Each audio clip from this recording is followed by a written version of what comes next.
পাক জঙ্গি সন্দেহে ধৃত রানা রৌফকে জিজ্ঞাসাবাদ করছেন এনআইএর আধিকারিকরা। একাধিক প্রশ্নের উত্তর তার কাছ থেকে জিজ্ঞাসাবাদের মাধ্যমে জানতে চাইবেন তদন্তকারী আধিকারিকরা। এর আগে আপনারা জানেন হাবড়া থেকে এই রানা রৌফকে গ্রেপ্তার করা হয়েছিল। আমাদের প্রতিনিধি আবিদ দত্ত এই মুহূর্তে টেলিফোনে আমাদের সঙ্গে রয়েছেন। রাবিদ, জিজ্ঞাসাবাদ চলছে, এনআইএর আধিকারিকরা জিজ্ঞাসাবাদ করছেন, এখনো পর্যন্ত কি খবর? দেখো একেবারেই, এবং এই যে রানা রাউফ যে পাকিস্তানের নাগরিক ফয়জলাবাদের এবং নেপাল হয়ে সে ভারতবর্ষে প্রবেশ করে, তাকে গ্রেফতার করেছে বেঙ্গল এসটিএফ। হেফাজতে থাকাকালীন তাকে যেমন বেঙ্গল এসটিএফ এর তরফ থেকে বিভিন্ন তথ্য প্রমাণ সংগ্রহের প্রক্রিয়া চালানো হচ্ছে, তার সাথে সাথে কাছে জেরা চলছে। অন্যদিকে এসটিএফ এর আধিকারিকদের সাথে কথা বলে যেটা জানা যাচ্ছে যে এনআইএ এর আধিকারিকরাও তারাও কিন্তু জিজ্ঞাসাবাদ করছেন। এবং এই যে জিজ্ঞাসাবাদ প্রক্রিয়া চালানো হচ্ছে তার মূলত দুটো কারণ।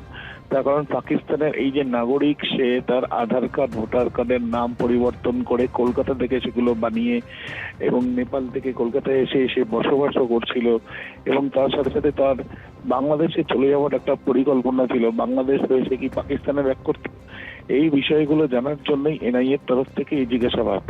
এনআইএর তরফ থেকে জিজ্ঞাসাবাদের আরো একটা কারণ আছে, তার কারণ প্রাথমিকভাবে বেঙ্গল এসটিএফ জিজ্ঞাসাবাদ এবং তথ্য প্রমাণ সংগ্রহ করে যেটা জানতে পেরেছে যে আইএসআই এর বেশ কয়েকজন অপারেটিভসের সঙ্গে এই রানা রাউফের যোগ রয়েছে।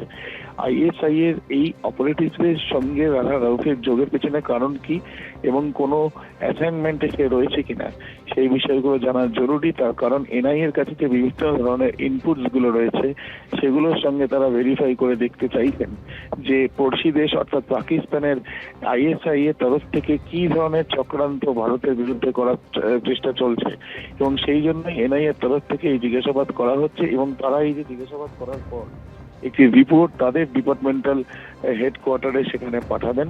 হেডকোয়ার্টারে পাঠানোর পরে পরবর্তীকালে যদি ইউএপিএ দ্বারা এই মামলাতে যুক্ত হয়, যেটা সম্ভাবনাই বেশি, সেই ক্ষেত্রে আদালতে কিন্তু আবেদন করে তারা এই মামলা নিয়েও নিতে পারেন, এমনটাই সূত্র মারফত জানা যাচ্ছে।